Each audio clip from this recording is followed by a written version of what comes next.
To the clouds, William Wordsworth. Army of clouds. Ye winged hosts and troops ascending from behind the motionless brow of that tall rock, as from a hidden world, oh whither with such eagerness of speed? What seek ye, or what shun ye? Of the gale companions, fear ye to be left behind, or racing o'er your blue ethereal field contend ye with each other? Of the sea children, thus boast ye over vale and height to sink upon your mother's lap and rest? Or were ye rightlier hailed, when first mine eyes beheld in your impetuous march the likeness of a wide army pressing on to meet or overtake some unknown enemy? But your smooth motions suit a peaceful aim, and fancy, not less aptly pleased, compares your squadrons to an endless flight of birds aerial, upon due migration bound to milder climes. Or rather d'ye urge in caravan your hasty pilgrimage to pause at last on more aspiring heights than these, and utter your devotion there with thunderous voice? Or are ye jubilant, and would ye, tracking your proud lord the sun, be present at his setting? Or the pomp of Persian mornings would ye fill, and stand poising your splendors high above the heads of worshippers kneeling to their uprisen God? Whence, ye clouds, this eagerness of speed? Speak, silent creatures. They are gone, or fled, buried together in yon gloomy mass that loads the middle heaven. And clear and bright and vacant doth the region which they thronged appear, a calm descent of sky conducting down to the unapproachable abyss, down to that hidden gulf from which they rose to vanish, fleet as days and months and years, fleet as the generations of mankind, power, glory, empire, as the world itself, the lingering world, when time hath ceased to be. But the winds roar, shaking the rooted trees, and see, a bright precursor to a train perchance as numerous, overbears the rock that sullenly refuses to partake of the wild impulse.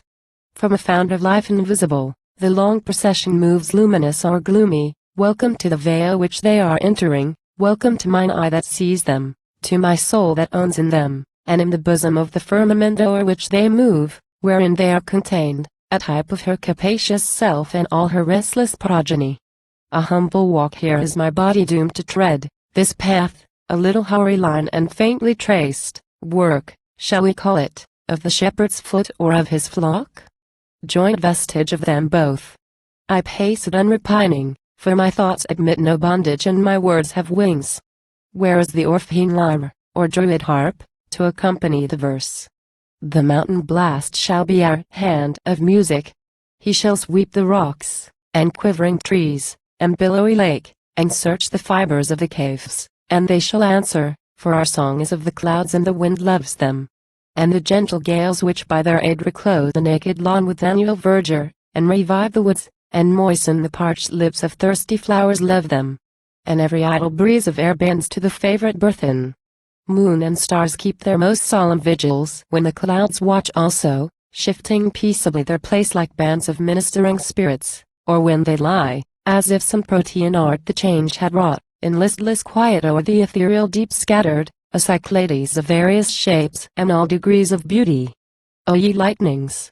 Ye are their perilous offspring, and the sun source inexhaustible of life and joy, and type of man's far-darting reason, therefore in old time worshipped as the god of verse, a blazing intellectual deity loves his own glory in their looks, and showers upon that unsubstantial brotherhood visions with all but beatific light and decay too transient were they not renewed from age to age, and did not, while we gaze in silent rapture, credulous desire nourish the hope that memory lacks not power to keep the treasure unimpaired. Vain thought! Yet why repine, created as we are for joy and rest, albeit to find them only lodged in the bosom of eternal things?